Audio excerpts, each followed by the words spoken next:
آج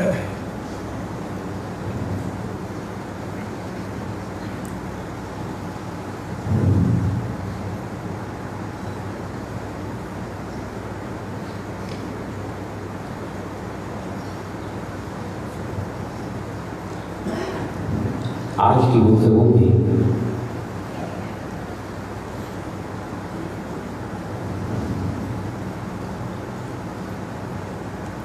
عظمت انسانیت کے حوالے سے ایک دو باتیں پیش کرنا چاہوں گا۔ اللہ پاک کی بارگاہ میں دعا ہے کہ رب قدوس مجھے حق کہنے، آپ کو حق سننے اور ہم سب کو اس پہ عمل کرنے کی توفیق عطا فرمائے۔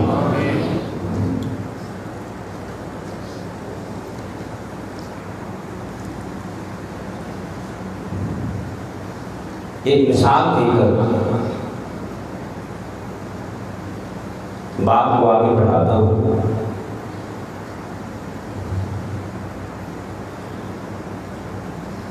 بعض اوقات مادی مثالیں روحانی معاملات کو سمجھنے میں مدد دیتی ہیں۔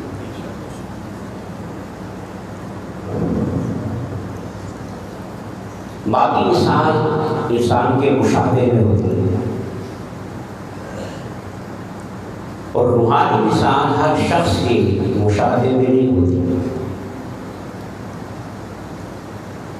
تو پھر مادی مثال کے ذریعے روحانی معاملات میں ان کے سمجھنے میں آسانی پیدا ہو جاتی ہے۔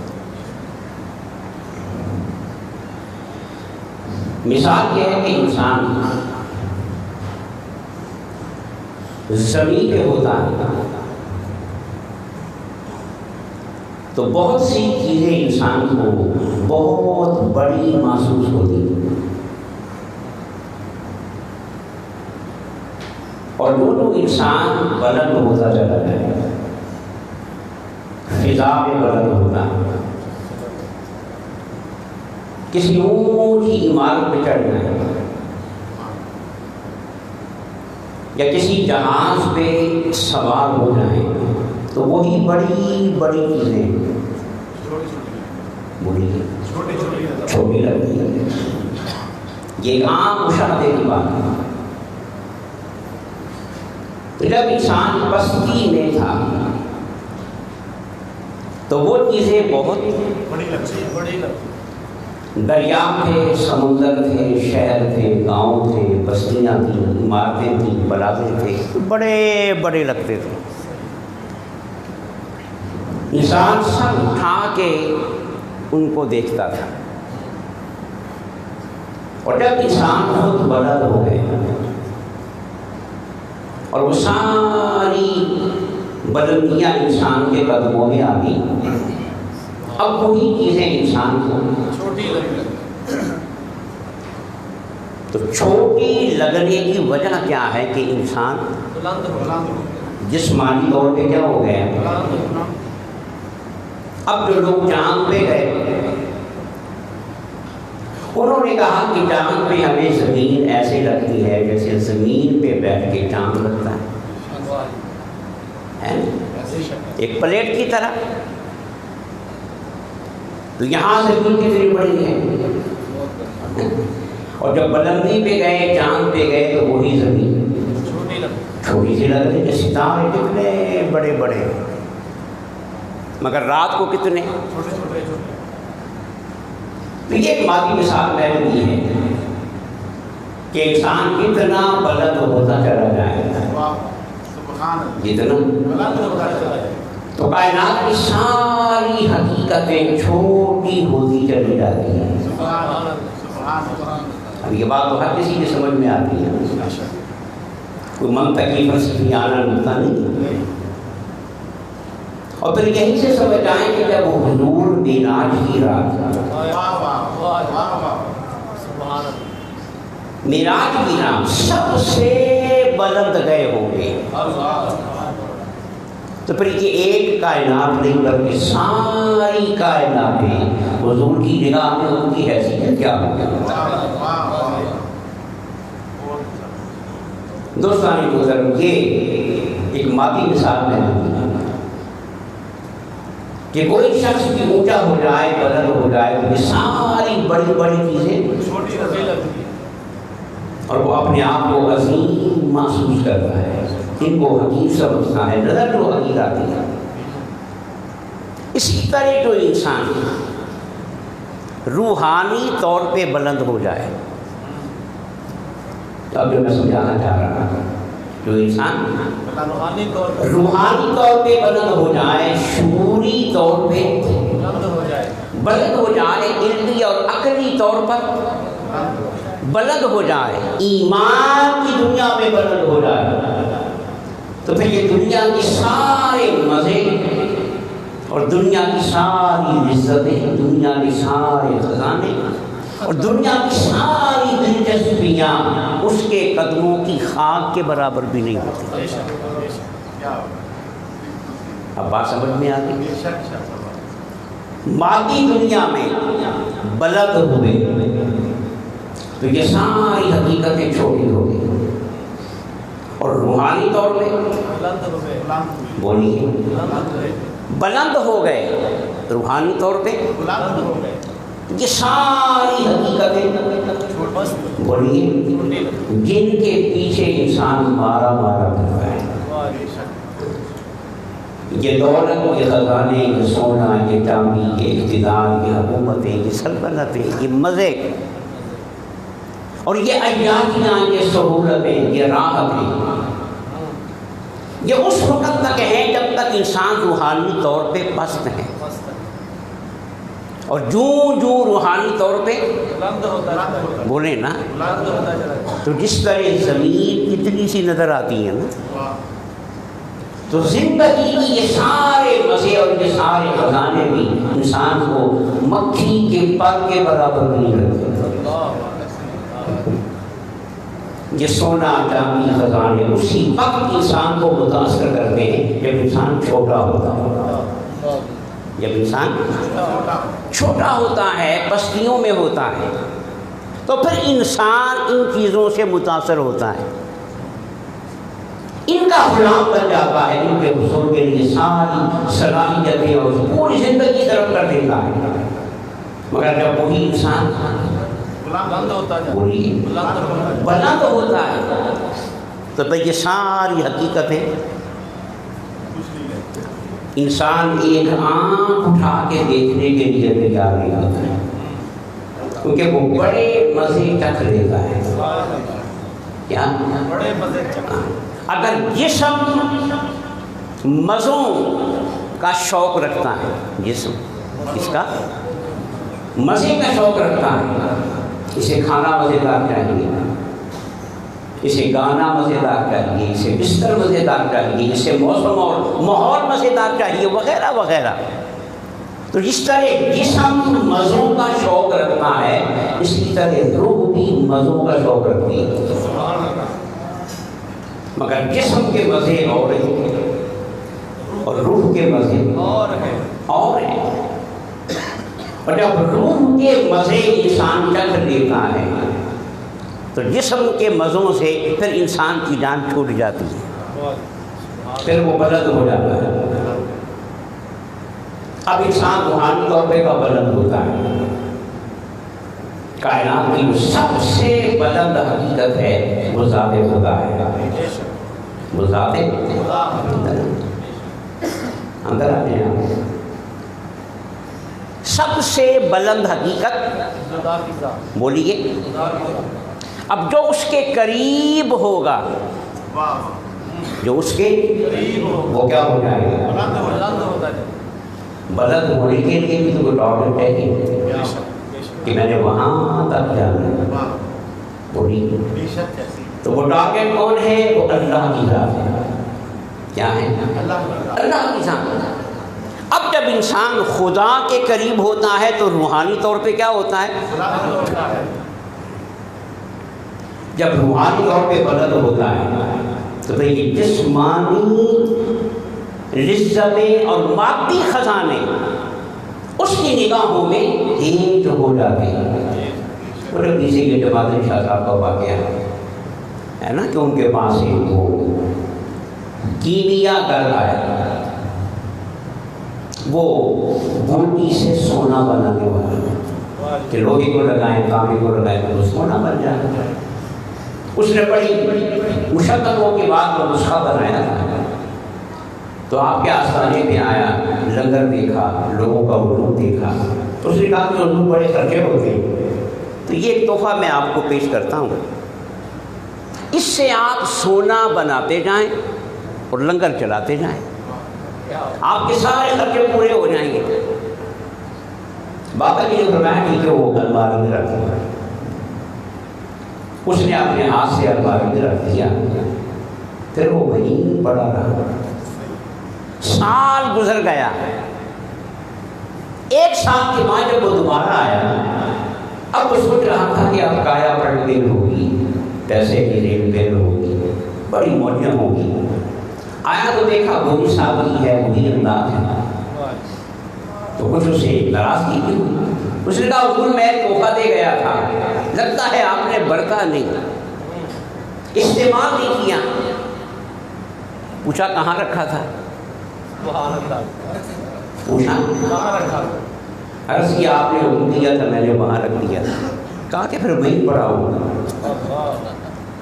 تو عرض کی حضور آپ نے استعمال نہیں کیا، استعمال کرتے۔ اب اللہ کے ولی کو جلا رہا ہے، اللہ کے ولی کو جلال آیا۔ پھر سے یہ جماعت علی شاہ صاحب نے غصے میں اپنا پاؤں زمین پہ مارا اور کہا دیکھ، تو کیا دیکھا کہ ساری مٹی سونے میں ڈھل گئی۔ اس نے کہا جو سونا تو بوٹیوں سے بناتا پھرتا ہے نا، یہ تو ہمارے قدموں کی خاک ہے، تو کس سونے کے پیچھے بھاگ رہا؟ اب یہ بے نیازی کسی کے جواب شاہ تو جن تو نہیں تھے، وہ بھول تو نہیں تھے، وہ فرشتے تو نہیں تھے، بھی آدم زادی تھے نا، بشر تھے، انسان تھے، تو پھر یہ بلندی کہاں سے آ گئی، یہ بے اعتدائی کہاں سے آ گئی؟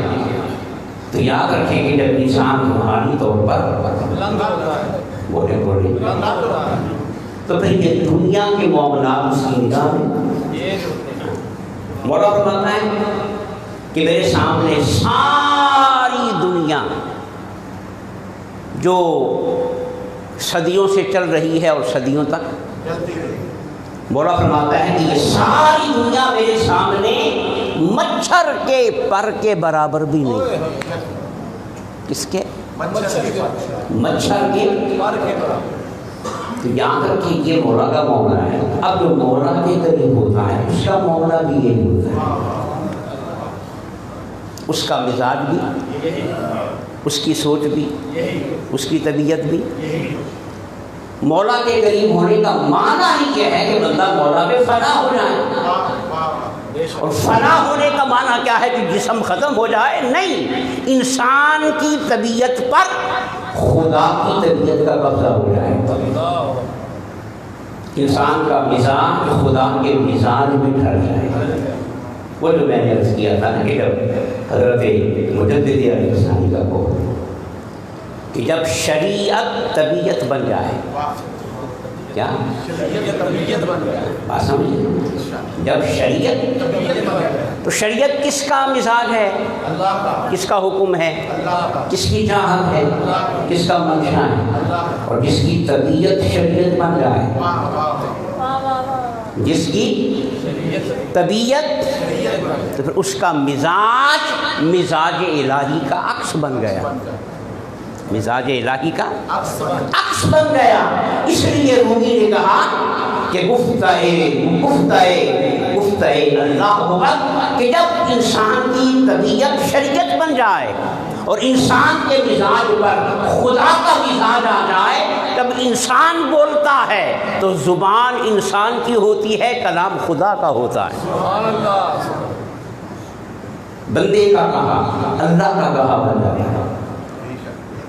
تو یہ دو باتیں میں نے عرض کر دی۔ دنیا کے حوالے سے انسان ہوا میں جائے، فضا میں جائے تو دنیا چھوٹی لگتی ہے، بولے چھوٹی لگتی ہے، اور روحانی طور پہ، شعوری طور پہ انسان لگ جائے، بلند ہو جائے تو دنیا کی سارے مزے اور حقیقتیں چھوٹی لگتی بولے ہے، ہیج لگتے ہیں۔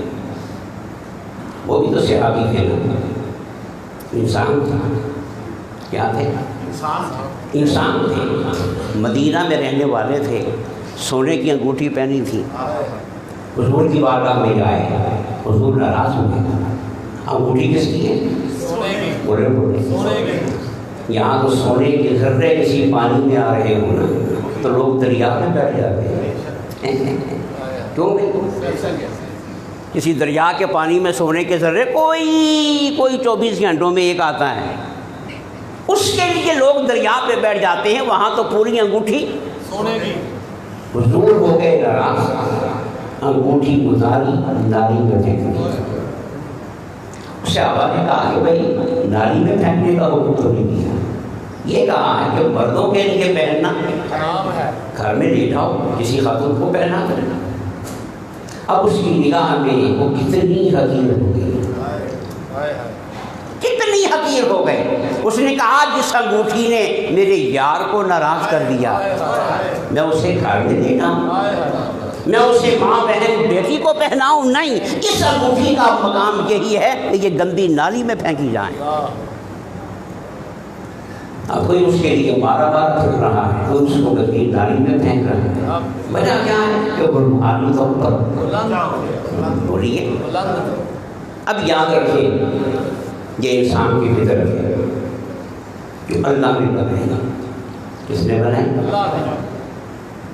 انسان کی فطرت کیا ہے کہ جب اسے اچھی چیز مل جائے پھر اس سے اچھی مل جائے تو وہ جو پہلی اچھی تھی نا، جو پہلے اچھی تھی اب وہ اچھی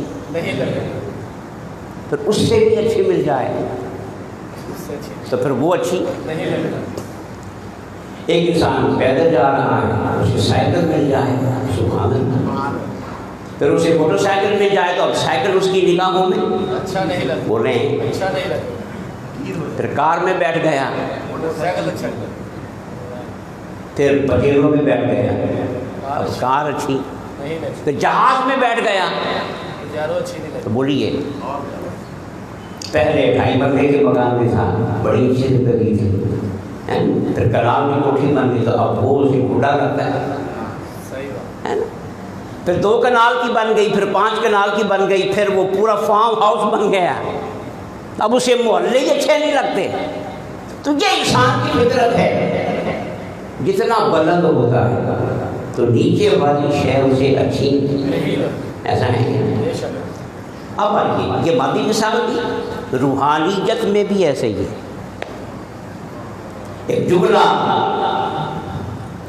صوفیہ کے یہاں بولا جاتا ہے، حسنات الابرار سیئات المقربین۔ حسنہ کہتے ہیں نیکی کو اور سیئہ کہتے ہیں برائی کو۔ یہ تو آپ کو پتہ ہے حسنہ کا معنی بولو اور سیئہ کا معنی برائی، اس کی جمع حسنات، اس کی جمع سیئات۔ اب صوفیہ کہتے ہیں کہ حسنات الابرار سیئات المقربین، مقربین کا درجہ روحانی طور پہ ابرار سے اعلیٰ ہوتا ہے، ابرار سے اب جملے کا معنی پتہ ہے کہ حسنات الابرار ہے کہ جو کام ابرار کے یہاں نیکیاں تھیں، جو کام ابرار کے ہاں نیکیاں تھیں، بولو اچھے اچھے جملے میں آپ کو سنا رہا ہوں، جو کام ابرار کے یہاں نیکیاں تھیں، مقربین کے یہاں وہی کام بدی بن جاتی ہے، کیونکہ ان کا مقام بلند ہوتا ہے۔ یہ صوفیات کا جملہ ہے۔ تو جو چھوٹے درجے والا ہے اس کے یہاں وہ نیکی ہے، وہ حسنہ ہے، ثواب کا کام ہے، ثواب اسے ملتا ہے، مگر درجے درجے کا اور جو مقربین ہیں ان کے یہاں وہ کیا ہے؟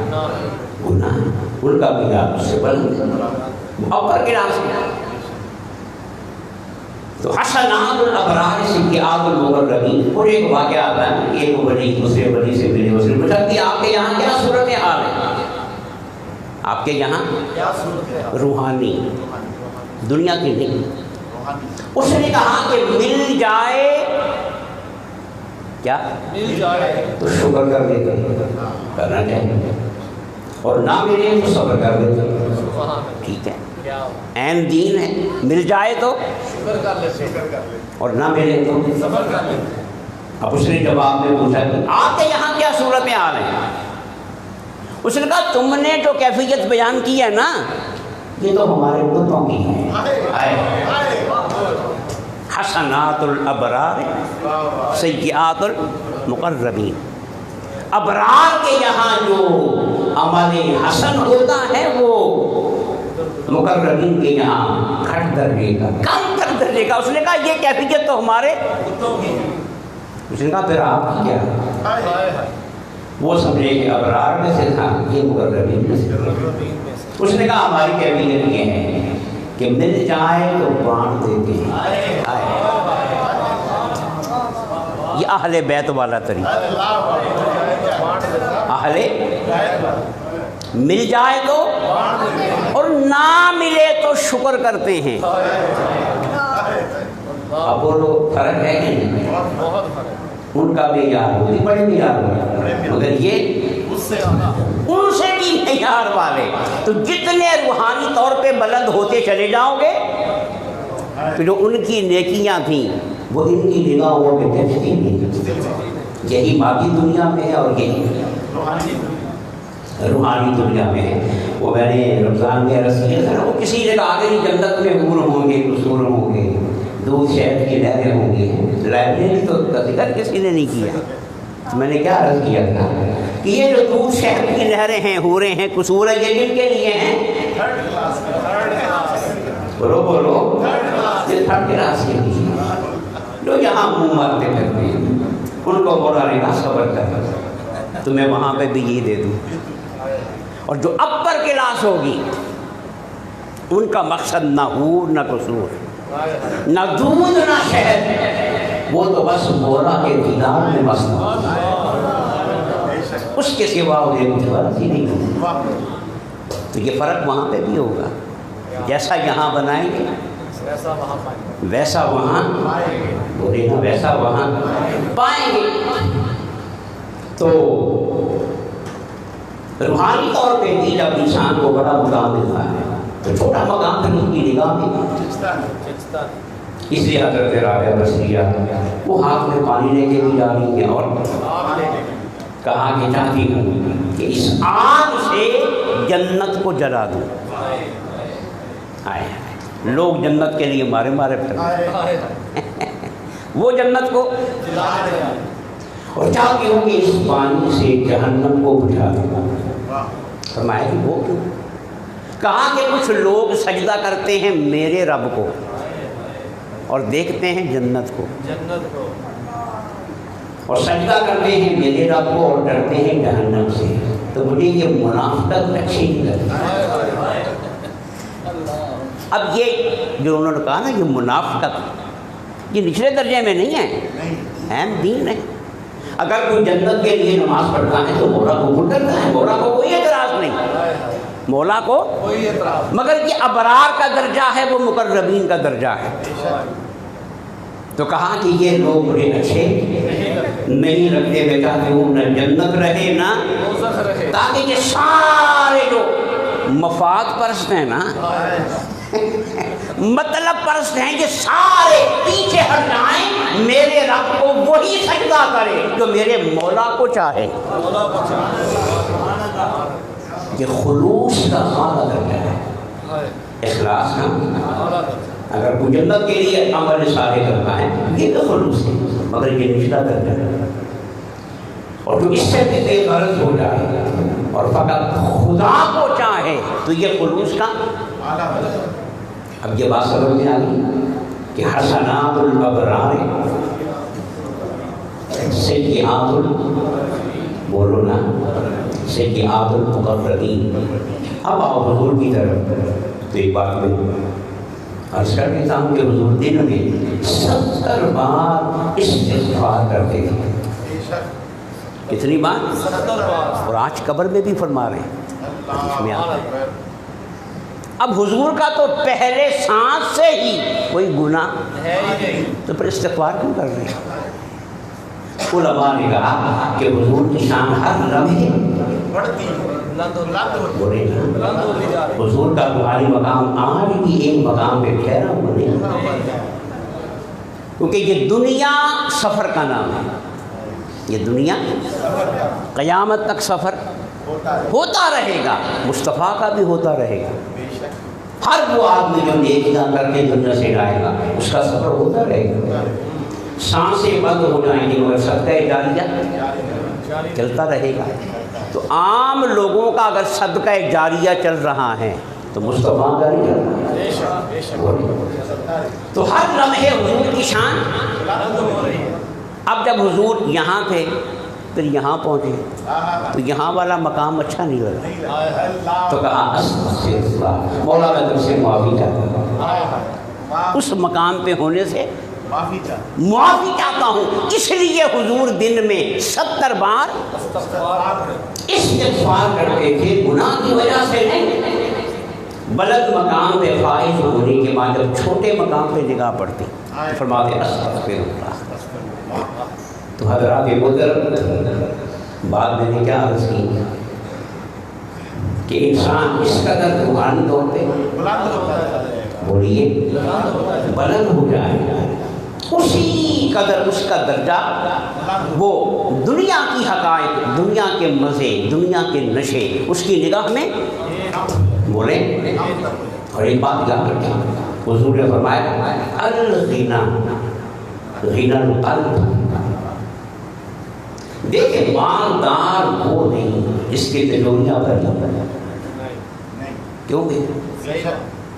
اب ایک شخص کھرب پتی ہے، کیا ہے؟ اور پھر مال تلاش کرنے کے لیے مارا مارا پھر رہا ہے، وہ کیسا مالدار ہے؟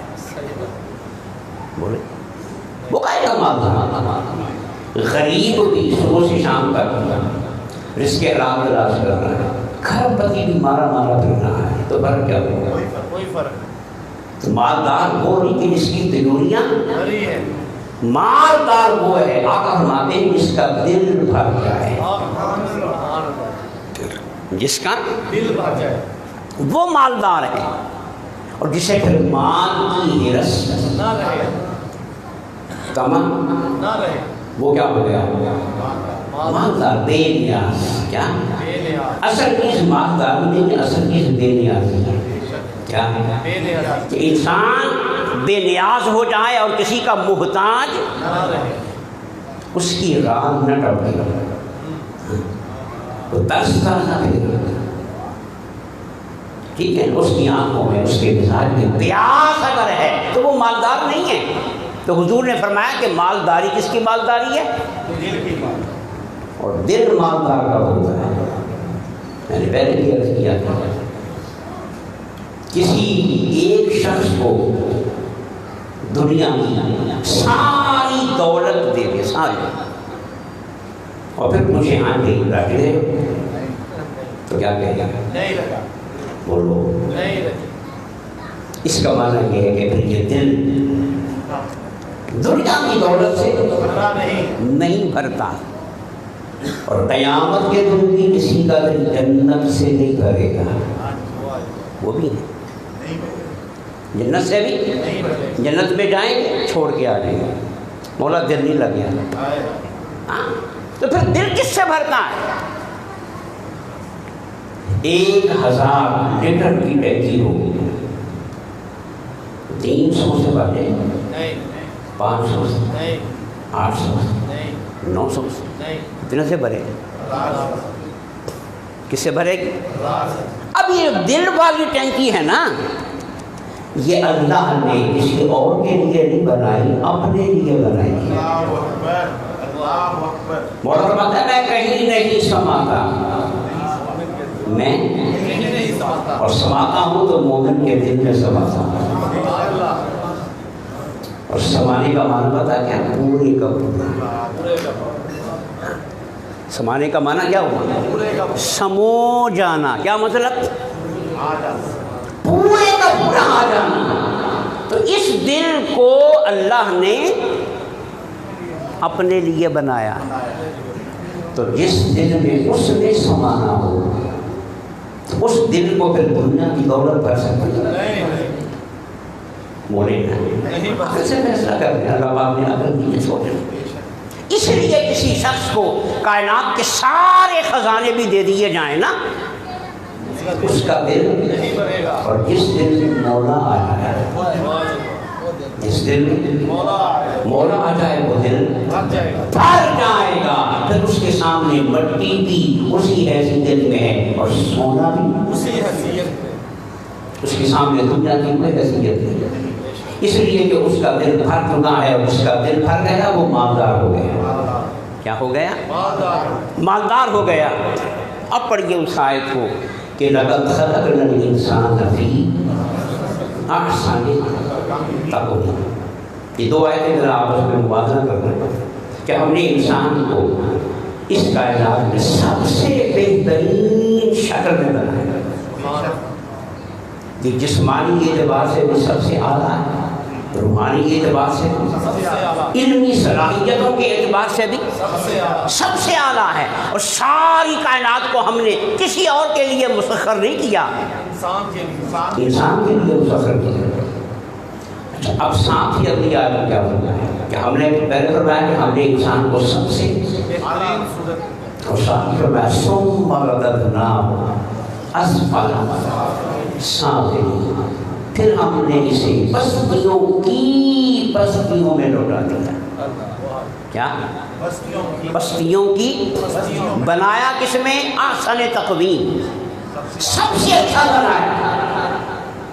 اب بتائیے کہ جو سب سے اچھا ہوگا اسے اسفل السافلین میں رہنا چاہیے کہ اعلیٰ علیین میں رہنا چاہیے؟ بولے. اگر آپ جوڑ دیکھیں، مناسبت دیکھیں تو احسن تقویم کا اسفل السافلین میں رہنا بنتا نہیں. یہ کسی اور جہان کا بنتا ہے کیونکہ یہ احسن تقویم ہے. پھر مولا نے اس کو لوٹا دیا تھا. بولیے اسفل السافلین. کہاں لوٹا دیا؟ اسفل السافلین میں. کہاں کے بندے صلاحیتیں میں نے دے دی ہیں، اسباب میں نے پیدا کر دیے، نعمتیں میں نے ساری دے دی، اور خیر و شر کا پورا شعور میں نے انسانیت کے جوہر میں اتار دیا ہے. اب تھوڑی سی محنت کر تاکہ مجھے بھی تو فخر ہو نا کہ میں نے انسان کو بنایا ہے. پکی پکائی تو سارے کھا لیتے ہیں. تھوڑی سی ہمت کر، صبر کر. بڑھنا تیری فطرت ہے، اونچا ہونا تیری فطرت ہے، ترقی کرنا تیری فطرت ہے. ان ساری بستیوں سے نکل کر بلندیوں کی سیڑھیوں پہ چڑھنا یہ تیری فطرت ہے. اسفل السافلین میں تجھے اس لیے اتارا ہے تاکہ میں ساری کائنات کے سامنے فخر کر سکوں کہ جس انسان کو میں نے بنا کر اسفل السافلین میں اتارا تھا آج وہ اعلیٰ علیین میں پہنچ چکا ہے. اب اسفل السافلین کا جو لفظ ہے کہ بتا رہا ہے. اب تو سائنس کی دنیا سے بھی آوازیں آ رہی ہیں کہ انسان اس سیارے کی مخلوق نہیں ہے. ہاں، اب سائنس والے بھی یہ کہنے پہ مجبور ہو گئے ہیں کہ انسان اس زمین کی مخلوق یہ کہیں اور سے آیا ہے، یہ کہیں اور قرآن نے یہی تو کہا ہے کہ ہم نے اسے کہاں رکھا تھا؟ جنت میں رکھا. بولیے جنت میں رکھا تھا. پھر اس کو کہاں بھیجا؟ دنیا میں بھیج دیا، آزمائش میں ڈال دیا، امتحان میں ڈال دیا. تو جہاں سے آیا تھا اسے وہیں جانا ہے. یہ یہاں کا باشندہ سائنس کہہ رہی ہے، اور قرآن نے بس اپنے اس حقیقت کو 1400 سال پہلے بیان کر دیا. اب مولا فرماتا ہے کہ ہم نے تجھے اتارا کس میں؟ اسفل السافلین میں. اب اوپر کی طرف آ، مادی طور پہ بھی اور روحانی طور پہ بھی. بس یہی پہ میں بات کو ختم کر رہا ہوں جہاں سے بات شروع ہوتی ہے کہ انسان ہوا میں بلند ہو جائے تو دنیا